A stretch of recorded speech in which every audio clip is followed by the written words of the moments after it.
Hello and welcome back to episode number 3 in this 5-part training series. And today we're going to be focusing on the key things that you need to do to improve your conversion of the leads that come across your desk. So that way we can get you in front of the more of the right types of people, so you can submit more loans and you can actually settle more volume. So are you ready? Let's get straight into it. I'm going to share my screen and we'll get going. So when it comes to conversion, there's a couple of things to consider. The first of which is, depending on the lead source, is going to very much determine the quality and the amount of effort you need to do to get them to the point where they can become an appointment. So whilst everyone talks about leads, I think the game is really about appointments, because the more people you're seeing or interacting with, the more loans you'll be writing. Now, with that said, there's certain things that you can do, and we'll look at them as we go through this, in order to influence not just the quantity, because we've looked at that, when we fix those marketing mistakes, we looked at in episode number 2, you can start generating more quantity. We just want to also get the quality coming through as well. So if you look at this from the point of view of a sales funnel, at the top, you're going to have leads, and we'll call a lead essentially a name and an email. It might also be a phone number. Now, that's if it's a digital lead. If it's an offline inquiry, essentially it's going from unexpected most of the time through to the moment whether they call you and it's inbound, or whether you call them and have the conversation. There's an implicit level of trust with personal referrals and even professional referrals that the person will be open to having a conversation with you. Now, the only exception to that is fundamentally when the person hasn't really been forewarned as to who you are and what you're about and what your value is. So, for example, if you're getting leads from the real estate agent for their open for inspection list, there's still some value in that because you'll be able to build your database over time. But the people are not going to be red hot leads here and now, because they're just, they're sitting in that category of they don't yet know you, like you, or trust you in order to then want to spend time having conversation. So that's not to say they're bad quality. It's just to say that those people aren't ready to buy today. So what we want to do, though, is if they are coming online, is we want to have a structure that, like it says here, that we plug the leaks. Because even though they might have now filled out the form in order to give you their name, give you their phone number and their email, is we want to do a couple of things to nurture, build trust with, and inspire those people to reach out to you, or at the very least for you to reach out to them to see how you can help. I think the first thing to do is to have the right mindset around this. And what I mean by that is that when you're interacting with people, that you're coming from a place of wanting to serve, you're coming from a place of wanting to help, not coming from a place of just wanting to sell. So instead of being attached to the outcome and attached to the fact that it has to be an appointment, I think be attached and committed to the idea that you want to have the conversation and that you want to understand the truth about that person. And if they are someone that's going to qualify and you can help them today, that's obviously really great.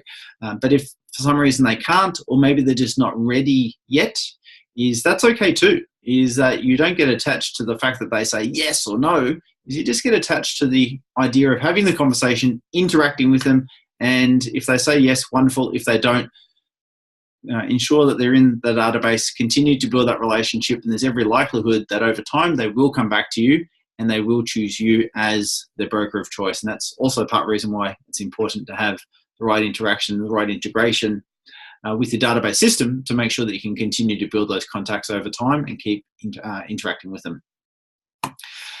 Sometimes we can be a little bit slow, or if by chance you are slow in terms of responding to an inquiry, particularly a digital inquiry. So if someone's calling you because they've been referred to you by a friend or a family member, they'll be more forgiving about the fact that you might take a little bit longer to get back to them, like, later that day.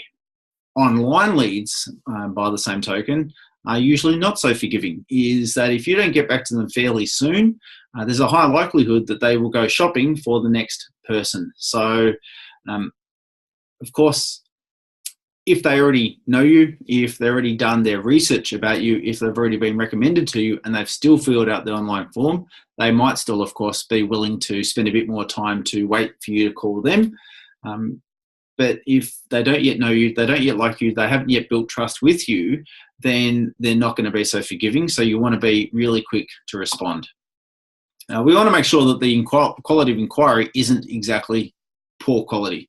So what I mean by that is that they're not rate shoppers and that they're not tire kickers, that they're actually people who are genuinely interested in getting some help and getting some help from an expert, getting help from someone that is able to offer the right advice.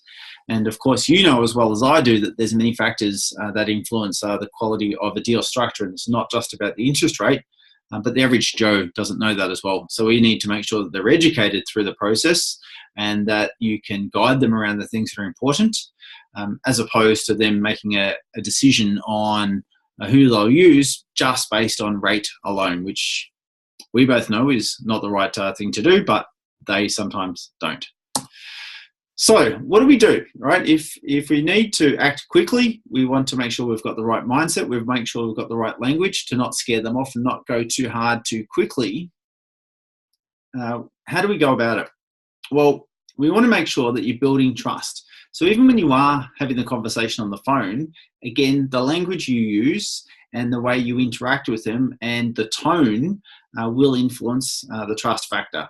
What will also influence trust is your capacity to not only be responsive, but also to guide them around what will work for them. If you can help them and you can give them a bit of guidance, obviously that's good.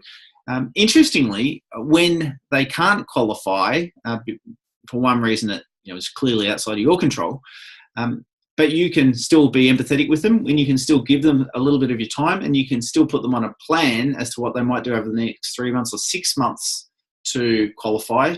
Those people can quite often be your best advocates. And though they may not have used your service today, is that they may well go out and still introduce and recommend you to other people. And I've certainly seen that happen many, many times. So don't underestimate that just because someone won't qualify in their own right, that they can't necessarily refer others to you, because it definitely can happen. But trust is important, and I think trust is very much the business or the currency of business. Like I said, I think it also starts with having the right mindset and the right willingness to serve.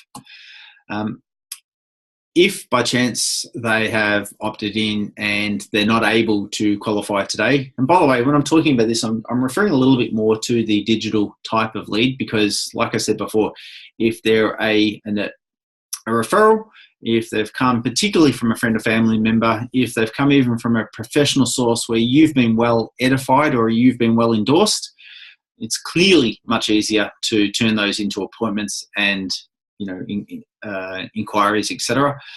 But when there's a digital lead, if the person's up here in the buying process and the decision making is down here, then there's sometimes a bit of work to be done to get them from up here to go down here. And that's why it's good to have some type of automation structure, a way to nurture those relationships over time, to give them a bit more information and for them to find out a little bit more about who you are and what you do. For what it's worth, I'm not dismissing, just in case you're wondering, I'm not at all dismissing the value of offline referrals. Quite frankly, I think if that's the only type of business you could ever get for the rest of your life, it is by far the best business that you ever want to get.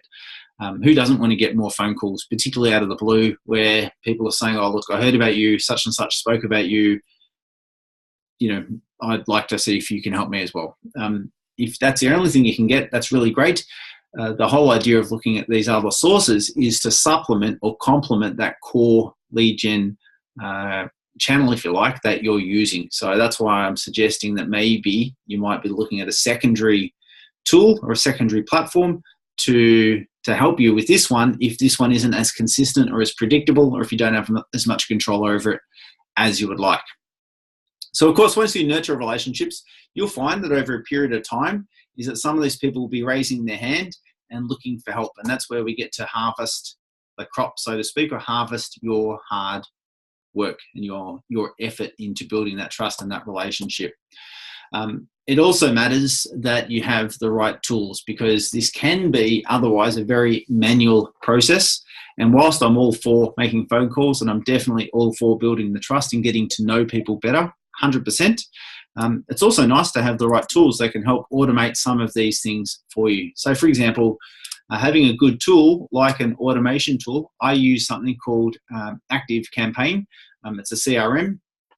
There's other ones out there that certainly cost a lot more, which I don't necessarily think a mortgage broker needs to use.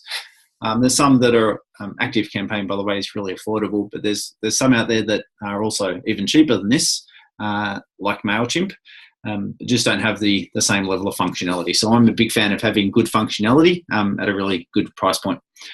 Lead Pages is a lead capture tool that you can also use. So when someone is opting online into a form, it's often a form like this. And the form like this will talk to Active Campaign. So as soon as they put their details in here, it will come across to this tool, which means that you can continue to send a sequence of emails over a period of time in order to build that trust and educate that prospect. And the other thing is you can also integrate with a tool like Calendly, and even if you set this alone, but it just integrated with Gmail and it can, by the way, integrate with Active Campaign. But if you only used it as a tool where people can book in their own appointments, then that's a good thing too. It gives them the option to see your availability and book in accordingly. So the right tools do make a difference in making your life a fair bit easier. Of course, when you've built the trust, when you are nurturing those relationships, when more people come to see you, it will, of course, speed up the buying cycle. It will allow you to get more appointments and therefore more submissions and settlements. So that is the structure that I wanted to take you through. I wanted to be reasonably brief because I know you're busy, and I wanted you to get the insights quickly. And I also want to let you know that the fourth of this 5-part training series is going to be focused around how to protect and manage your time and help you be as efficient as possible in order to get the best results for the time and effort you're putting in. So until then, take care, stay well, and we'll speak to you soon. Bye for now.